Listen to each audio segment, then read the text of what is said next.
Adivina kaofela.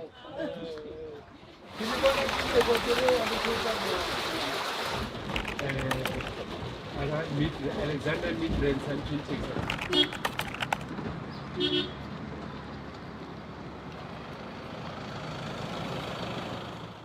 So, yeah, when it comes to the question of how did we end up with this discrepancy between a place like Alex and a place like Sandton, for me, as someone who worked in Sandton for 7 months, being an attorney, being qualified, university level person, I got to see the dark side of Sandton when it comes to trying to keep up with the lifestyle, trying to work your way up into those spaces when those spaces, for the most part, in my opinion, are built to keep you out. I'm a traditional healer. I heal people.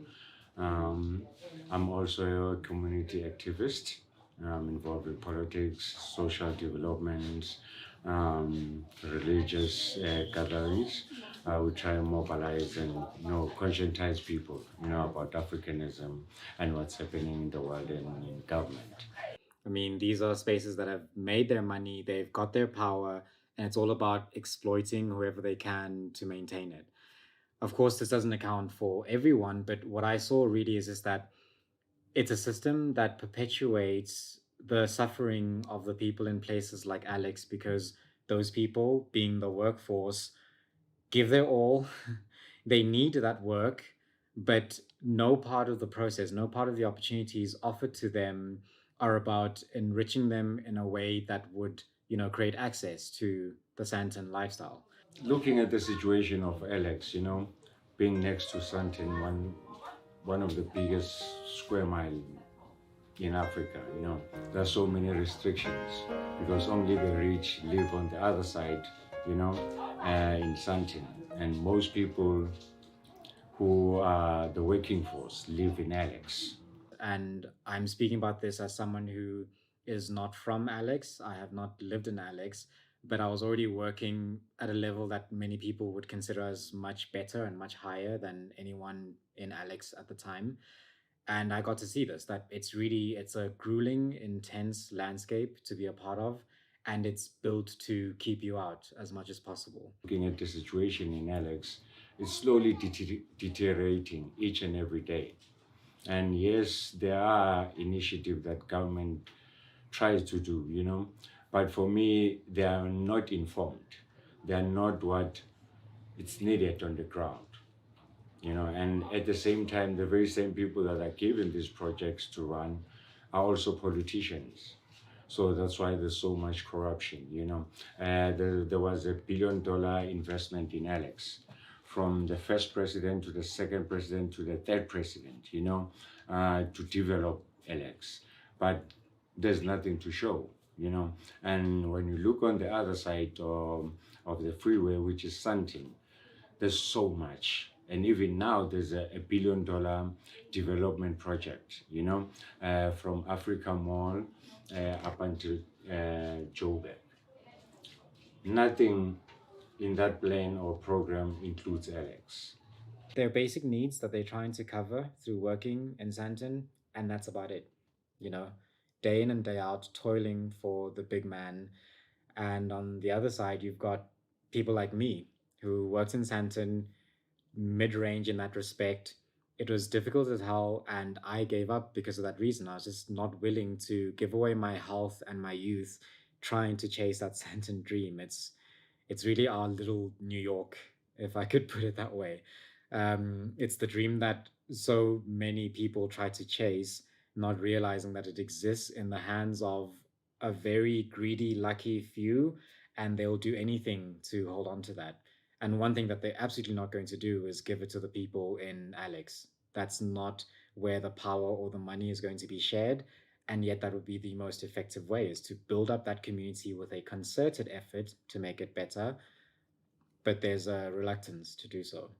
Look how close we are. We are separated by a street. But if you move from here to the other side, it's a totally different world. You've been asked by police, well, what do you want? For me, it's very much unfair. My hallelujah belongs to you. My hallelujah belongs to you. My hallelujah belongs to you. My hallelujah belongs to you. You deserve it.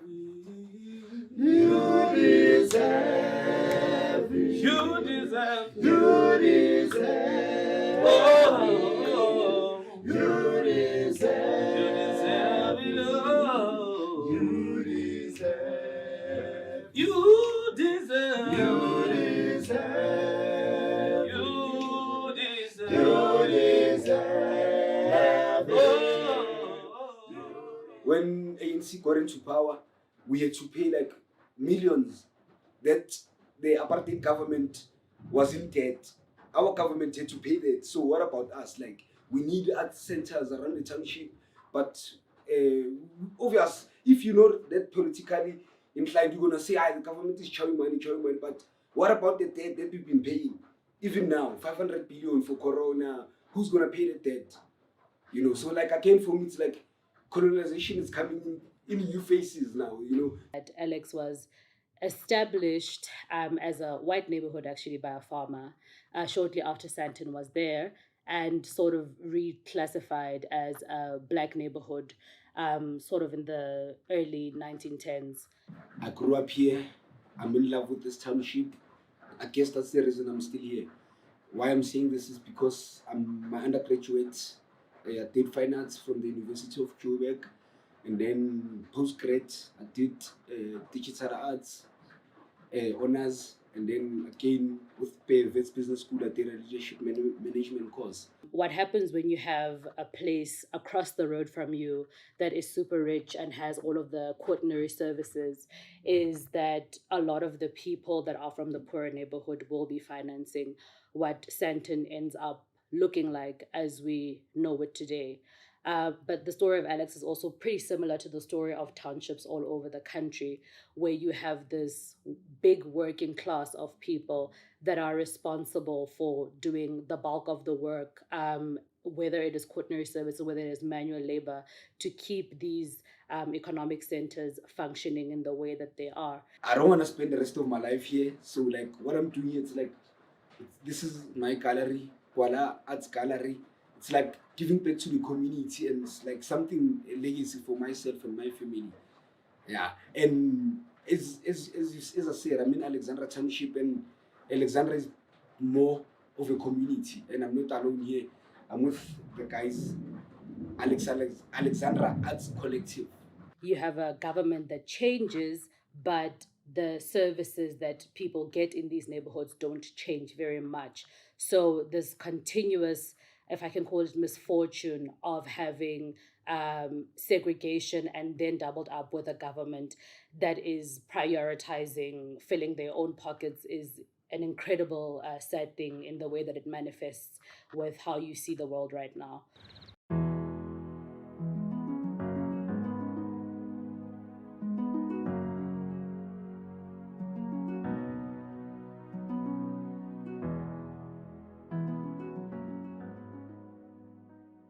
I've seen improvements in terms of roads, in terms of street lights, but if I were to collate that on a Richter scale of 1 to 10, it's 10%.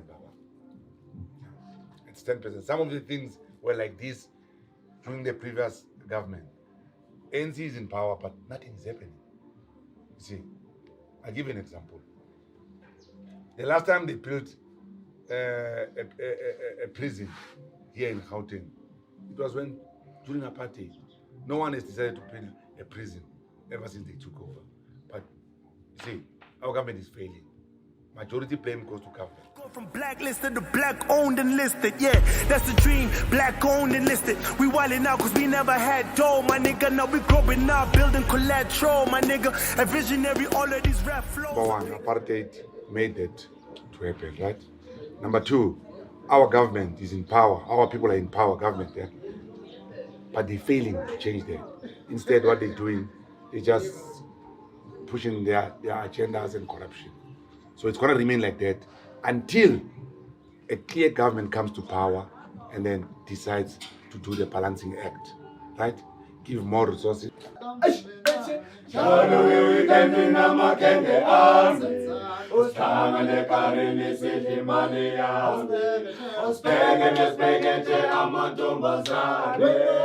Ah